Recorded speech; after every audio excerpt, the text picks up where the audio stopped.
예, 안녕하십니까.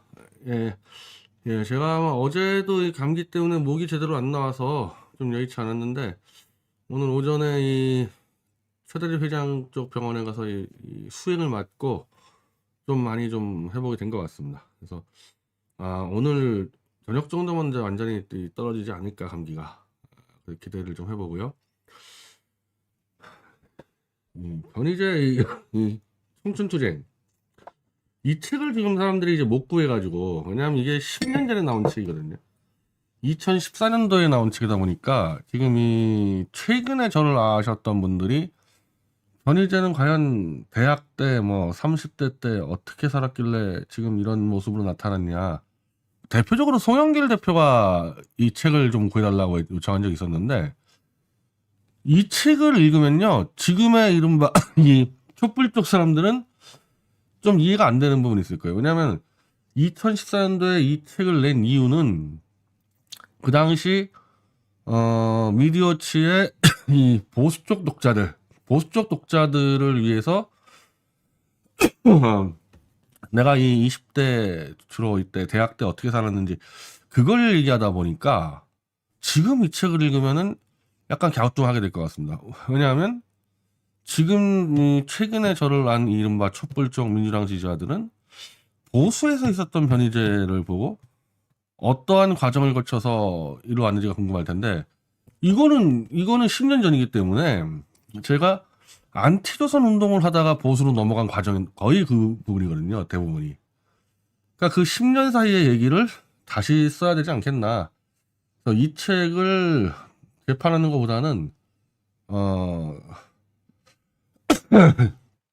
이 얘기까지 포괄해서 제가 그 당시 안티조선에서 느꼈던 고민들, 그리고 보수 진영에 가서 싸웠던 것들, 보수에서 이 변절자들이 속출하면서 제가 또 넘어온 부분들, 그리고 촛불에 와서 또 같이 함께 했던 부분들, 그리고 또 실망하는 부분들, 이걸 싹 다 묶어가지고 책 한 권을 써서 편이죠.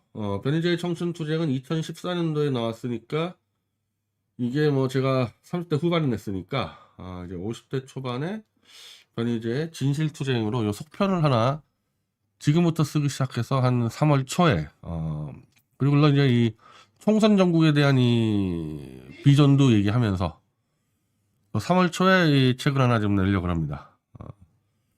뭐 사실은 뭐 워낙 많이 써놔서 뭐 책 쓰는 게 그렇게 어렵진 않아요. 워낙 많이 써놨기 때문에. 그러니까 이 책은 주로 태블릿 진실투쟁을 가지고 쭉 했다면은 이번에 나오는 이 변희재의 진실투쟁은 진실투쟁의 그 내면의 의미들을 좀 얘기하는 그런 좀 책이 될 것 같아요.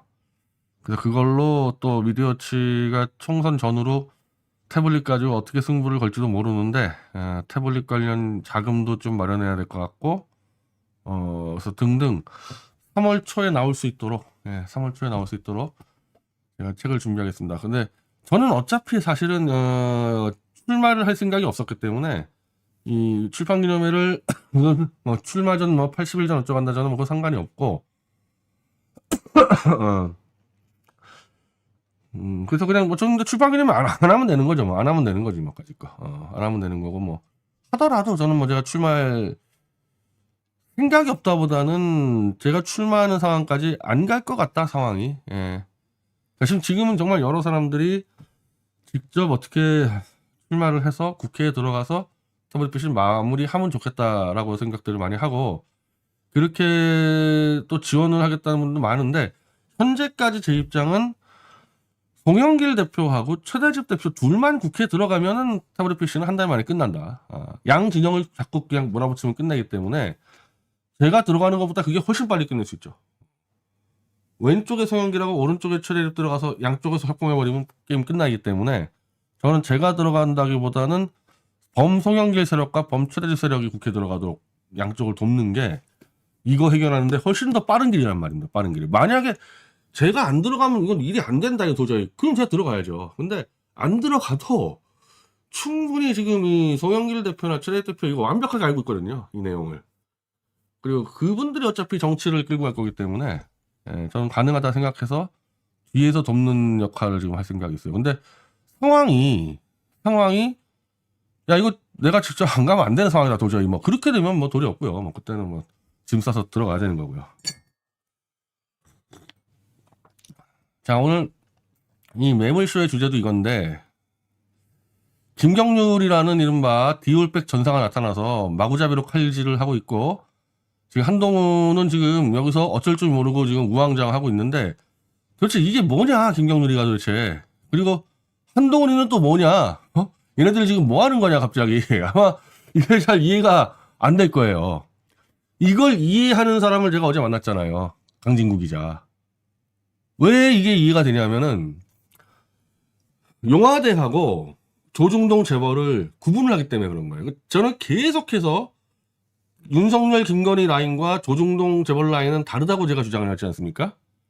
실제로 이번에는 한동훈을 투입한 게 조중동하고 재벌 라인이 아니라 윤석열과 김건희가 투입했는데 실제 한동훈에 대한 조중동 재벌은 사실은 이번 총선 때를 써먹지 말고 좀 많이 이제 위장시키고 가공시켜서 대선 때 써먹자 사실 그런 생각을 하고 있었거든. 그러니까 한동훈이가 미리 투입되는 것을 원래 바라지 않았단 말이에요. 조중동과 재벌이.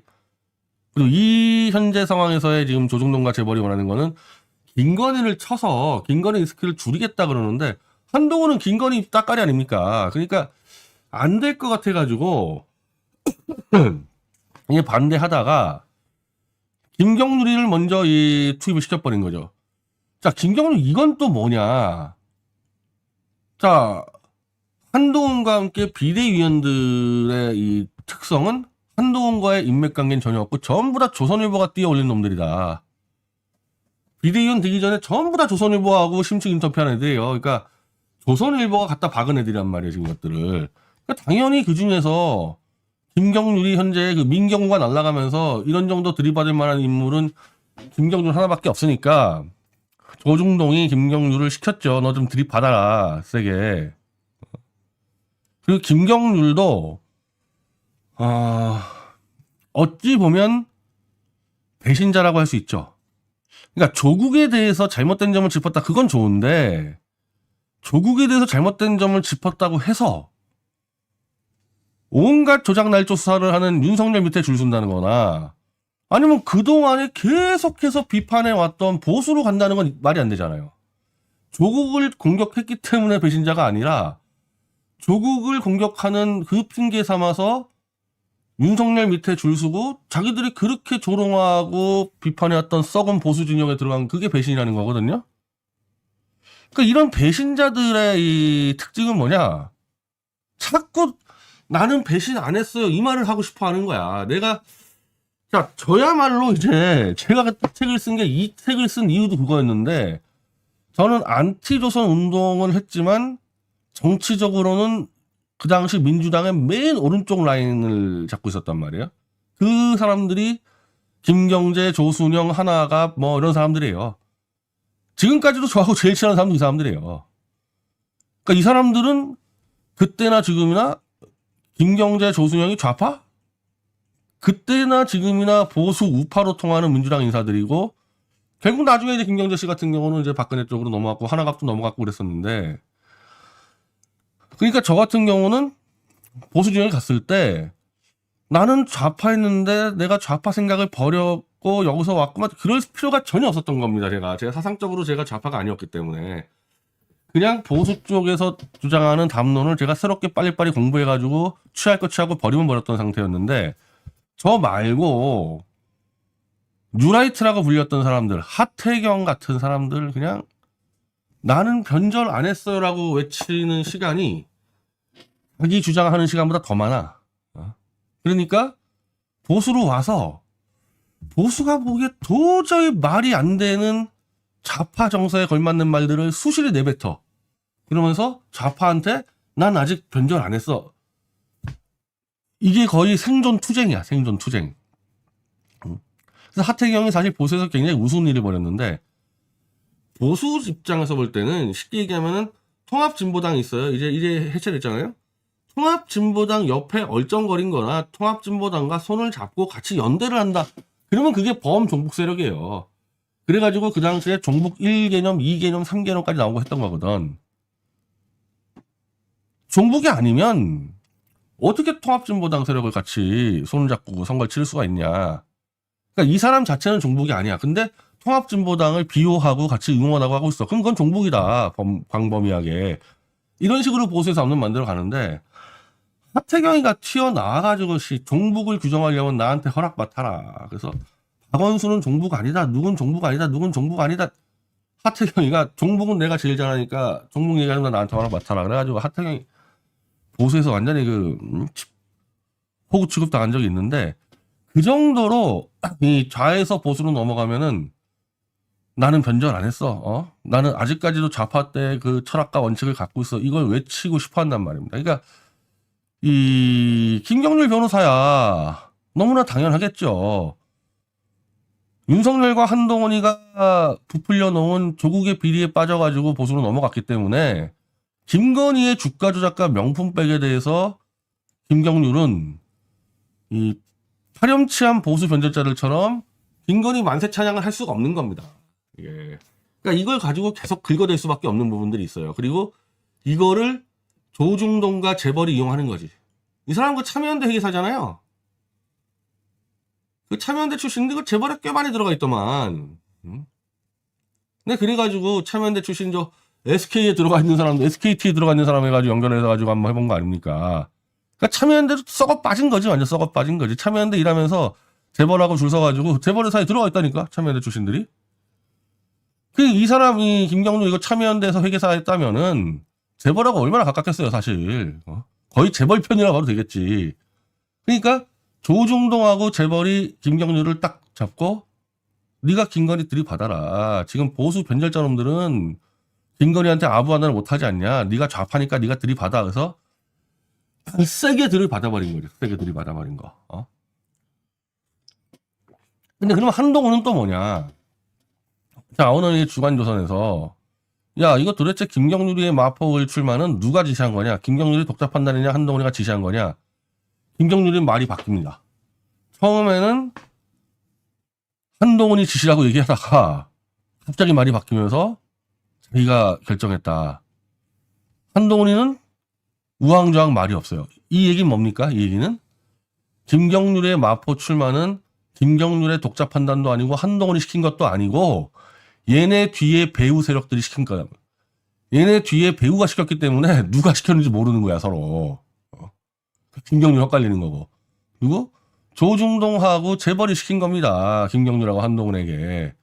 그래서 한동훈도 위에 오더를 받고 윤석열과 김건희가 아닌 조중동과 재벌의 오더를 받고 김경률 손을 들이면서 얘가 진짜다 했다가 지금 대통령실에서 한동훈에게 엄중 경고장이 날라 들어왔죠. 김경률을 꽂은 것 때문에 그런 겠어요? 지금 이 대통령실이 검사 이 대통령실 애들 지금 수십 명 내려가 꽂고 있는데 김경률 마포에 꽂은 것 때문에 왜 받았겠습니까? 대통령실이? 아니지.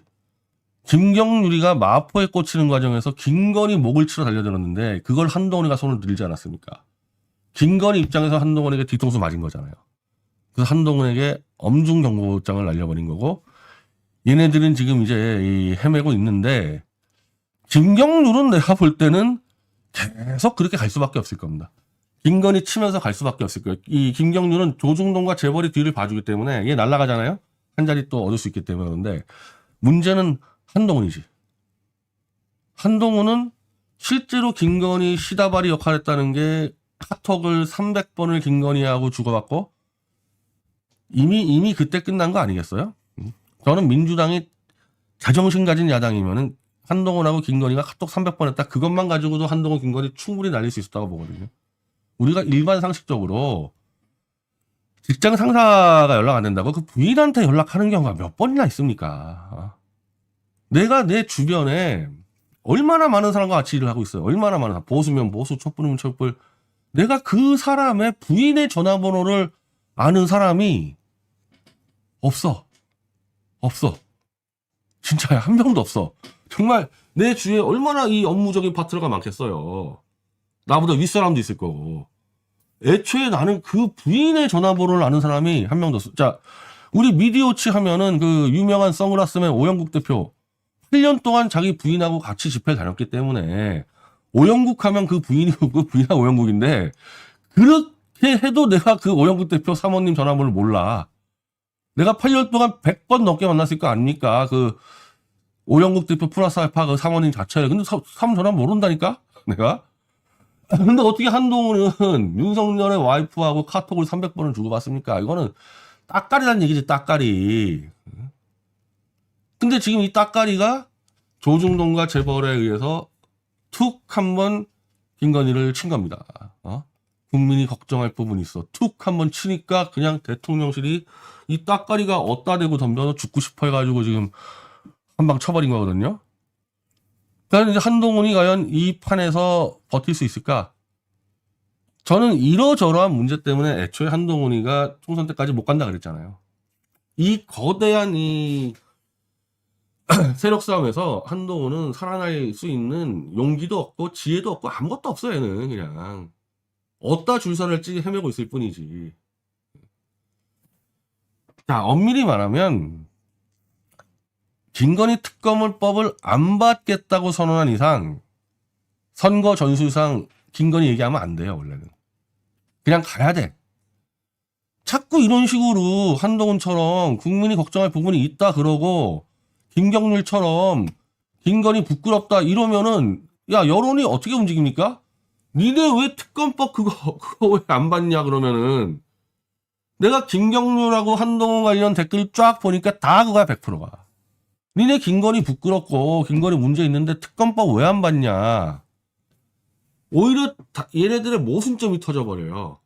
그러니까 이렇게까지 자 김건희 부끄럽다는 말까지 튀어나왔으면 특검법을 관철시키던지 그럴 용기도 없으면 탁 치던지 해야 되는데 어정쩡하게 이 중간표를 먹으려고 한마디로 조중동과 재벌이 탁자 안에서 지금 논의하는 거지. 선거를 직접 뛰는 적이 없잖아요. 조중동과 재벌은. 지네들끼리 그냥 게임을 하는 거야. 김경률 한동훈 놓고 야 우리가 30%밖에 안 되는데 좀 김건희 좀 몇 대 치면은 40% 확장되지 않냐. 지들 머릿속에서 게임을 하는 거야. 선거는 이렇게 하면 안 돼. 진짜 김건희를 끌어내리고 특검법이 가가지고 판을 엎어버리던지 그럴 자신이 없으면은 총선 때까지 김건희라는 이름을 아예 닫고 살아야 되는 거야. 그래서 내가 볼 때는 얘 때문에 김경률 때문에 이 국힘당은 총선 때까지 단일 대우를 유지하기 어려울 거고 이게 과연 영남권까지 가가지고 영남권에서 폭탄 터지기 일보 직전까지 간다. 그리고 한동훈은 거기서 도망간다. 집으로 도망간다.